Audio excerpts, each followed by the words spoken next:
আচ্ছা, আপনারা বলেন তো যে বাইকটা দেখে কি মনে হচ্ছে আপনাদের? আপনাদেরকে একটু ভালো করে স্পষ্টভাবে দেখাই। আপনি একটু দেখে বলেন, বাইকটা দেখে মনে হচ্ছে না যে এটা একটা হচ্ছে 1000 সিসির একটা কোনো স্ট্যান্ড বাইক? আমার কাছে তো মনে হচ্ছে আমি সামনাসামনি কোনো 1000 সিসির স্ট্যান্ড বাইক দেখতেছি। দেখে মনেই হচ্ছে না যে এটা বাংলাদেশি কোনো বাইক। বাইকটা দেখেই বোঝা যাচ্ছে, মনে হচ্ছে যে এটা হচ্ছে 1000 সিসির কোনো একটা স্ট্যান্ড বাইক। রাইট নাও আমরা এখন আছি হচ্ছে আমাদের বিখ্যাত কুখ্যাত ডায়াবেটিস পার্কে। তো আপনাদের সাথে যে জিনিসটা আজকে শেয়ার করার জন্য আসলাম, কথা হচ্ছে বাইক মোডিফিকেশন। এই মোডিফিকেশন জিনিসটা কি আসলে, এটা কার জন্য, আর এই মোডিফিকেশন করলে লাভ ক্ষতি ক্ষতি কি আর ভালো দিকগুলো কি, এক এক করে এটাই আপনাদেরকে আজকে বুঝাবো যে আপনার বাইকে যেসব ভুল থেকে আপনারা সবসময় বিরত রাখবেন। আমি তো সবসময় ধরেন মারা খেয়ে গিয়ে, মনে করেন ছোটখাটো মারা খেয়ে গিয়ে আমার অভ্যাস হয়ে গেছে। আর আমি চাই যে আমি যেগুলো মারা খাইছি ওইগুলো মারা যেন আপনারা না খান। এই জন্যেই আপনাদের কাছে এই ছোট ছোট বিষয় নিয়ে আমি তুলে ধরতেছি আর কি। তো অনেক দিন পর চলে আসলাম নতুন একটা ভিডিও নিয়ে।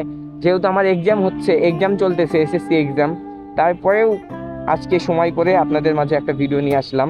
তো বেশি কথা না বাড়িয়ে চলেন মেন পয়েন্টে আসি। তো প্রথম কথা হচ্ছে বাইক মোডিফিকেশনের যেই সব দিকগুলা আমি মনে করি যে এটা সবার জন্য করা যায়। প্রথম কথা হচ্ছে আপনি একটা ভাইজল লাগাইতে পারেন, দেন লুকসের জন্য একটা সুন্দর দেখে গ্রিপ লাগাইতে পারেন, ব্রেকিং আপডেট করার জন্য একটা মাস্টার সিলিন্ডার লাগাইতে পারেন, ক্লাচ লাগাইতে পারেন। আদারওয়াইজ টুকিটাকি অনেক কিছুই আছে মড দেওয়ার মতো হালকা পাতলা, যেগুলো আপনি লাগাইতে পারেন, বাইকে কোনো সমস্যা হবে না।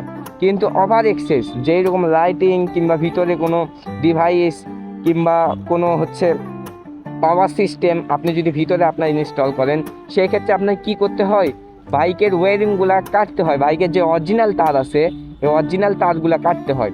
কাটার ফলে আপনার কি হয়, বাইকে অনেক ফলস দেখা যায়। আপনার মিটারে দেখবেন ছোট্ট একটা ইয়ে আছে, মানে আপনার বাইকে ফলস থাকলে ওই লাইটটা আর কি জ্বলে উঠে। তো আমারও এরকম সেম কাহিনী হয়েছিল, আমারও ফলসটা জ্বলে উঠছিল।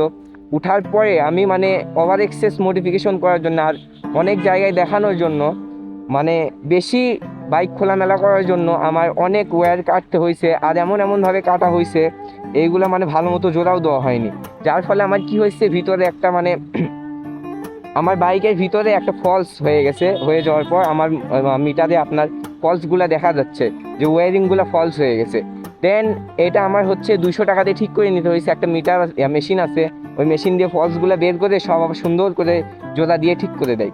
তো আপনারা সবসময় চেষ্টা করবেন যে আপনার বাইকে যেগুলো ফলস আছে, এই ফলসগুলো যেন আপনার বাইকে যেগুলো ফলস আছে এই ফলসগুলা যেন আপনারা খুঁজে বের করে সুন্দর করে আপনারা ঠিক করে নেবেন যদি কোনো ফলস থেকে থাকে। আর আপনি যদি চিন্তা করেন যে আপনার বাইকে নতুন আপনি এখন মডিফিকেশন করতে চাচ্ছেন, তাহলে আপনার ক্ষেত্রে একটা কথাই বলবো যে আপনার বাইকের যে অরিজিনাল যেসব আপনি লাইটিং লুইটিং যে করবেন, আপনার ভিতরে যে অরিজিনাল তারগুলো আছে এইগুলা যে মেকানিক থেকে আপনি কাজ করেন না কেন, তাদেরকে বলবেন যে এই অরিজিনাল তারগুলা যেন না কাটে। তো আমার এবিএসেরও সমস্যা হয়ে গেছিলো অ্যান্ড ফলস, মানে অনেক ফলস ছিল আমার। তো আপনার চেষ্টা করবেন যে ওই তারগুলো যেন অরিজিনাল তারগুলো যেন না কাটে, অরিজিনাল তারগুলো না কেটে যেন জোড়া দেওয়ার চেষ্টা করে। তারপরেও যদি না হয় সেক্ষেত্রে আপনারা কি করবেন, বলবেন যে জোড়া দিলে অরিজিনাল তারগুলো যদি কেটে জোড়া দেয়, সেক্ষেত্রে আপনার কাজ হলো একটাই, যে ওই জোড়াগুলো যেন সুন্দর মতো ফিনিশিং করে দিয়ে তারগুলো যেন গুছায় টেপ মারে। নয়তো আমার বাইকের ভিতরে এমন একটা অবস্থা হয়েছিল, পুরা বাইকের ভিতরে একদম ঝিঝিমিঝি তার দিয়ে ভরা এমন একটা অবস্থা, মানে বাইকের শুধু ফলসই আর ফলস। মিটারে যখনই হচ্ছে মেশিনের সাথে আমার বাইকটা কানেক্ট করা হয়েছে, হওয়ার পরে পুরো বাইকটা শুধু ফলস বের হয়েছে। যার ফলে আমি হচ্ছে 200 টাকা দিয়ে, বেশি না, অনলি 200 টাকা দিয়ে ঠিক করে নিছি। কিন্তু 200 টাকা তো বড় কথা নয়, এই কাজটা করতে যে একটা সময় বাইক খোলা মেলা বারবার মানে মেকানিকের কাছে যাওয়া, এসব অনেক হয়রানি পেরেশানি, অনেক সমস্যা হয়। তো আপনারা সবসময় চেষ্টা করবেন আপনার বাইকের অরিজিনাল ওয়্যারিং অরিজিনাল তার কাটা থেকে বিরত রাখবেন মিস্ত্রিকে, যাতে বাইকের কোনো প্রবলেম না হয়। আদারওয়াইজ সব কিছু ঠিকঠাক। আর ওভার এক্সেস মডিফিকেশন আমি মনে করি যে ওভার এক্সেস মডিফিকেশন না করাই ভালো, বেটার। আপনার বাইকের স্টক বাইকে যেগুলো কোম্পানি থেকে দেয় এইগুলাই বাইকের জন্য ঠিক আছে। আর আপনার যদি, বলছিলাম আমি তো এর আগেও, আপনার যদি 2-3টা বাইক থেকে থাকে, আপনার যদি টাকা বেশি হয়ে থাকে, সেক্ষেত্রে আপনি করতে পারেন আপনার মন মতো, যেভাবে আপনার মন চায় আপনি মড দিতে পারেন, কোনো সমস্যা নেই।